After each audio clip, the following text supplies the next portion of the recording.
Hello learners, welcome back to my YouTube channel online तैयारी with Puri. देखिए, आज हम साउथ में जो विलेज थे, टाउन्स थे, वो और सेंट्रल इंडिया में किस तरह से थे, आज हम इसके बारे में स्टडी करेंगे। देखिए, जब आर्यंस ने स्टार्ट किया था स्प्रेड करना, तो वो थी एज लगभग 1000 से लेकर के 600 BCE में। और ये किया था इन्होंने स्टार्ट जो इंडो गैंगेटिक प्लेन्स में, जहाँ उसके बाद ही आयरन एज स्टार्ट हुई थी नॉर्थ इंडिया में। आयरन एज फिर बाद में साउथ इंडिया में फैली 300 BCE में, यानी कि आयरन एज पहले नॉर्थ में आई 1000 से लेकर 600 BCE में और साउथ में आई 300 BCE में। उसके बाद देखिए, विलेजेस की अगर लाइफ की बात करें तो किस तरह की उनकी लाइफ थी। देखिए, जो विलेजेस इमर्ज हुए थे वो हुए थे अराउंड 800 BCE में और गैंगेटिक प्लेन्स में, जहाँ पर एग्रीकल्चर जो था मेन ऑक्यूपेशन था। अब देखिए, वहाँ पर कारपेंटर्स का भी बहुत इंपॉर्टेंस था। अब जैसे जैसे एग्रीकल्चर बढ़ा, वैसे वैसे एग्रीकल्चर पर जैसे जैसे डिपेंडेंस बढ़ी, तो उस टाइम पर कारपेंटर्स की नीड भी बढ़ गई, क्योंकि जो कारपेंटर्स थे अब सिर्फ वो कैरियर्स ही नहीं बनाते थे, लेकिन वो अब प्लॉ भी बनाते थे जो खेत में काम आता था। तो इस तरह से इनकी भी इम्पोर्टेंस बढ़ गई। फिर उसके बाद मेटल स्मिथ्स जो भी बढ़ गई। मेटल स्मिथ्स का काम था brass, copper, gold, silver, iron, ये सबको यूज़ करते थे।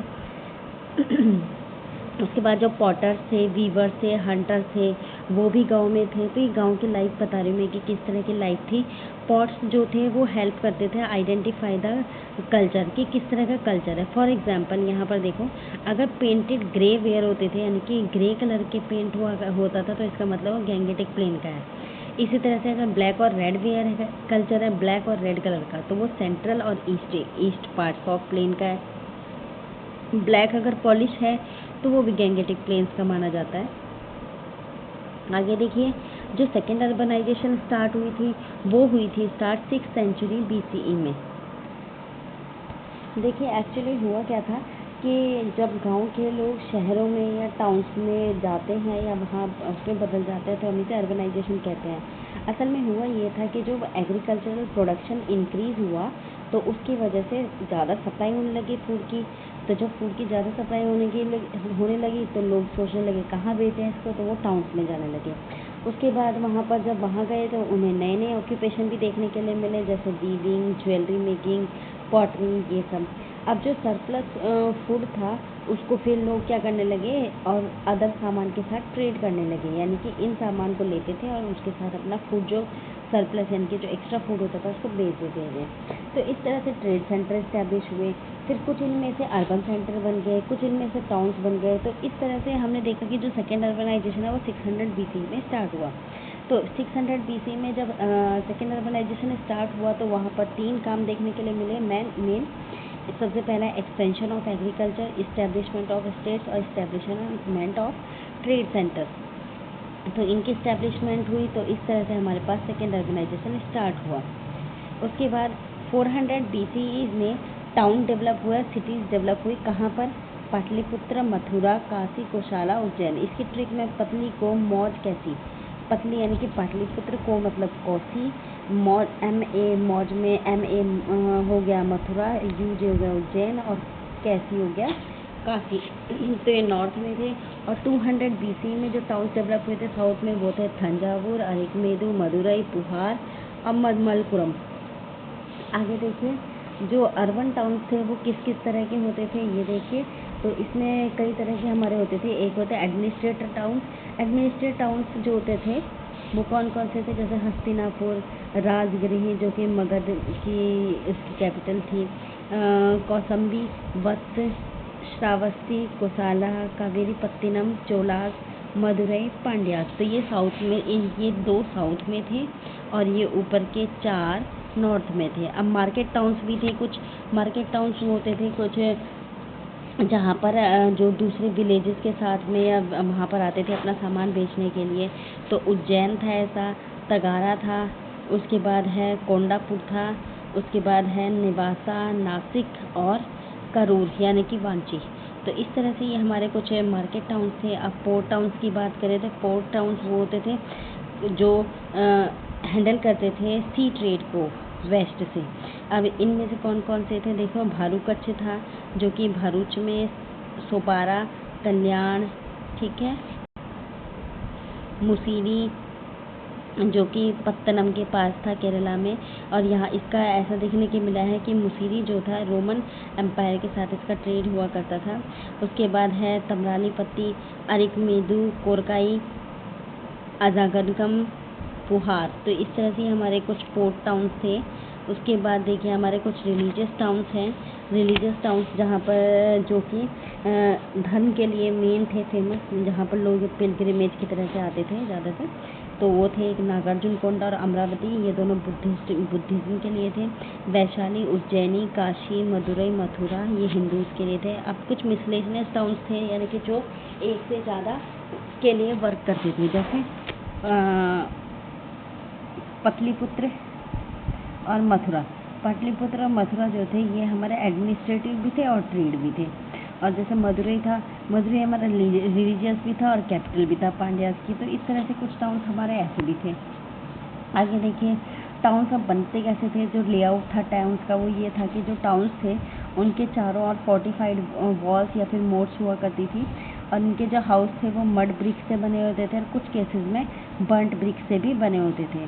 और जो महल या जो अमीर लोग जहाँ पर रहते थे वो ज़्यादातर लकड़ियों के बने होते थे और लकड़ियों पर ड्राइंग्स होती थी या कार्व्ड होते थे।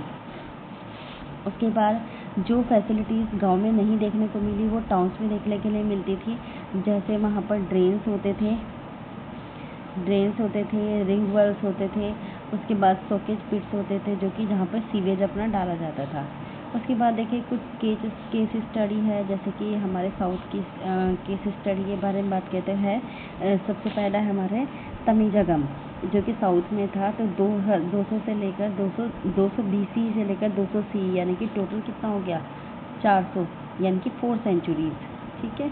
तो 4 सेंचुरीज तक साउथ में इनकी बात करते हैं। तो यहाँ पर 4 सेंचुरी में क्या हुआ, चीफ डोम ट्रांजिट होने लगे। चीफ डोम जो थे जहाँ पर चीफ हुआ करता था वो बाद में कन्वर्ट हो गए किंगडम में या स्टेट्स में। और तो जब किंगडम में हो गया तो वहाँ पर किंग होने लगे। पहले वहाँ पे चिफ्टेन हुआ करते थे। और जो मेन किंगडम थे 3 ताजिगम के, वो थे चेरा, चोला, पांड्या। इन तीनों को तामिजगम भी बोलते हैं या तमिल कंट्री भी बोलते हैं। अब देखिए पांड्यास के बारे में पढ़ते हैं हम। जो पांड्यास थे उनकी कैपिटल थी मदुरई और इसमें पोर्ट सिटी थी कोरकई। और इसमें जो इम्पोर्टेंट रूलर था इसका था नादुन चेजियान। उसके बाद है चोला जो थे नॉर्थ ईस्ट में थे पांड्यास में। और ये जो चोला था ये पेन्नार और वेलार नदी के बीच में था। उसके बाद है इसकी जो पहली कैपिटल थी वो उरैयूर थी। उसके बाद पुहार या कावेरी पत्तनम हुई, लेकिन फिर उसके बाद फाइनल जो थी वो थी हमारे थंजावुर।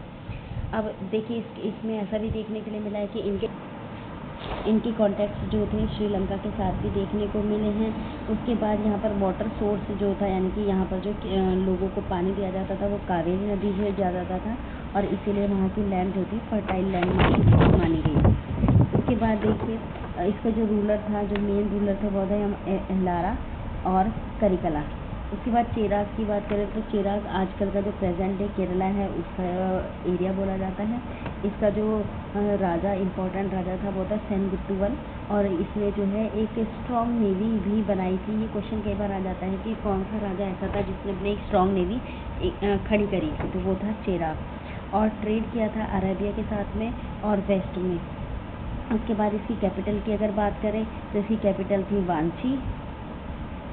उसके बाद आते हैं हम संगम एज पर, जो कि संगम लिटरेचर भी जहाँ का फेमस है। 500 से 300 CE तक, यानी 500 BC से लेकर 300 CE तक, जो कि तमिलनाडु में था। तो ये कितने साल हो गए टोटल, 500, 300, 800, यानी कि 8 सेंचुरी तक, ठीक है।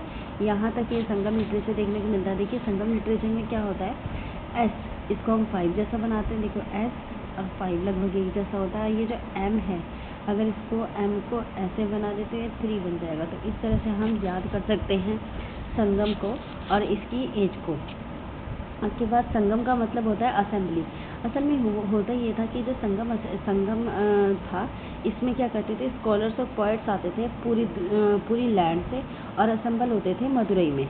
और यहाँ पर जो थे संगम जब हुआ करते थे तो यहाँ पर ये अपने शेयर करते थे थॉट्स, फिलोसफिकल आइडियाज़ जितने भी होते थे उन सबको इकट्ठा करते थे। डिबेट भी होती थी और जो वर्क था यहाँ पर जो पोएट का था वो कुछ बुक्स में कंपाइल अप किया गया बाद में, जिसको हम बोलते थे संगम लिटरेचर। 3 संगम हुई थी मदुरई में 200 से लेकर के 300 से 200 BCE से लेकर के 300 CE, यानी कि 5 सेंचुरी तक सिर्फ 3 संगम हुए थे। उसके बाद तोलपक्कियम, तोल्कापियम क्या है? तोल्कापियम। तोल्कापियम एक ग्रामर बुक है और तिरुकुराल एक विजडम बुक है और ये इसी पीरियड की है, ठीक है। तो तोल्कापियम और तिरुकुराल। आगे देखिए, उसके बाद एडमिनिस्ट्रेशन और सोसाइटी की बात करें संगम एरा में, तो वहाँ पर किंग जो था वो सबसे हाईएस्ट अथॉरिटी थी उसकी। उसके बाद जो इसके असिस्टेंट थे वो थे ministers, administrators, officers, spies, revenue collectors, chief commanders of the army, ये सब इसको हेल्प करते थे, ये सब असिस्टेंट थे इसके। उसके बाद जो किंग का रोल था वो सबसे मेन काम था उसका कि वो टैक्स लगाता था। उसके बाद देखिए संगम पीरियड का ऑक्यूपेशन या इकोनॉमी की बात करें तो उनका मेन ऑक्यूपेशन एग्रीकल्चर ही था। वो gram, rice, ragi, sugar cane, fruits, pepper, spices, cotton, ये सब उगाते थे। करिकला चोला जो था उसने एक ग्रैंड एनीकट डैम भी बनाया था कावेरी में। देखो जैसे मैंने दिखा रखा है, ये कावेरी रिवर है और यहाँ पर एक डैम है जिसका नाम है ग्रैंड एनीकट डैम। तो ये हमारा करिकला चोला ने बनाया था। आगे देखिए जो बाकी अदर ऑक्यूपेशन थे एग्रीकल्चर के अलावा, craftsman, weavers, goldsmith, blacksmith, architect, sculptors, carpenters, leather workers, ये सब भी थे वहाँ पे। स्पिंडल होल्स, एक स्पिंडल होल्स भी मिला है जो कि टेराकोटा का बनाता था और इससे वो कॉटन को स्पिन करते थे। और ये मिला है कोदुमनल से। उसके बाद देखिए वत्स जो थे, वाट्स जिसको बोलते हैं, वाट्स यूज़ किए जाते हैं क्लोथ्स को टाई करने के लिए और ये एक वाट मिला है अरिकमेदु से। उसके बाद गिल्ड्स क्या होता था, जैसे मान लो सेम प्रोफेशन है, सेम क्राफ्ट के लोग हैं तो उनका एक ग्रुप बन जाता था, उसे हम गिल्ड्स या श्रेणी बोलते थे। मैं पहले भी बता चुकी हूँ इसके बारे में। अब लेज़र एक्टिविटीज़ की बात करें, यानी कि जब ऐशोआराम यानी कि जब कुछ काम नहीं होता था तो उस टाइम पर लोग क्या क्या करते थे, तो इसके कुछ इंस्क्रिप्शंस मिले हैं, वहाँ से कुछ लेज़र एक्टिविटीज़ के बारे में जो इन्फॉर्मेशन मिली है वो थे wrestling, acrobatics, hunting elephants, bull chasing, gambling popular था और गैम्बलिंग पर टैक्स भी लगाया जाता था। अब बात करें अगर रिलीजन क्या था उनका, तो रिलीजन वहाँ पर देखने के लिए उस टाइम पर देखने के लिए मिला हिंदुइज्म, और हिंदुइज्म में वैष्णविज्म और शैविज्म। वैष्णविज्म में वैष्णव भगवान और शैविज्म में शिव भगवान। लेकिन संगम के टाइम पर जैनिज्म और बुद्धिज्म ही पॉपुलर हुआ करता था। जो चोला रूलर थे उन्होंने पैट्रोनाइज किया था बुद्धिज्म को, यानी कि बुद्धिज्म को बहुत ज़्यादा बढ़ावा दिया। अब देखो तामिजागम में कुछ टाउन्स और सिटीज़ हैं, उनके बारे में देखते हैं आप। एक है सबसे पहला अरिकमेदु जो है पुदुचेरी से 3 किलोमीटर साउथ में है और इसमें ये इंडो रोमन ट्रेड किया करता था। और यहाँ पर जो पोर्ट था वो लगभग 100 BC से लेकर के 200 CE तक फ्लरिश किया है, यानी कि 3 BC तक। उसके बाद इसमें जो एक्सकेवेशन हुई तो वहाँ पर कुछ ऑब्जेक्ट्स मिले हैं, जो वो ऑब्जेक्ट्स हैं हमारे जैसे warehouse, vats for dyeing और लाइन पिट भी मिला है स्मेल्टिंग के लिए। स्मेल्टिंग का मतलब होता है ओर से मेटल को निकालना, तो इस तरह से यहाँ पर कुछ मिला है। उसके बाद है कावेरी पत्तिनम या फिर पुहार की बात करें तो ये कावेरी डेल्टा के पास है, कावेरी डेल्टा के पास है और इसका इम्पोर्टेंट ये भी एक पोर्ट सिटी ही था। इसकी जो कैपिटल सिटी थी ये पांड्या की कैपिटल सिटी थी और इसका जो सेटलमेंट्स है वो लगभग कितना 300 BC से लेकर के 200 CE तक मिला है। इसमें आई शेप का एक वार्क मिला है, ठीक है। वार्क क्या होता है, एक एक्स शेप का एक स्ट्रक्चर होता है जो कि हमारा पोर्ट के आसपास मिलता है, पोर्ट के अंदर ही होता है इसका काम। और एक रिजर्वायर लाइक स्ट्रक्चर मिला है, यहाँ पे रूइंस ऑफ बुद्धिस्ट भी मिले हैं। उसके बाद है कोरकाई या अजगनकुलम कोरकाई और अजगनकुलम ये दोनों के दोनों वाईगिरी रिवर के डेल्टा पर मिले हैं और इनकी जो ये पोर्ट सिटी थी पांड्यास की। इसमें एक्सकेवेशन में देखो क्या मिला है, पर्ल फिशिंग के कुछ प्रूफ मिले हैं कि यहाँ पर हाँ पर्ल सिटी थी और ये जो है इनके टाइम पर पॉटरी बहुत यील्ड हुई है। उसके बाद लोकली और फॉरेन दोनों तरह की पॉटरी यहाँ पर मिलती थी। उसके बाद है हमारा पत्तीनाप्पलाई।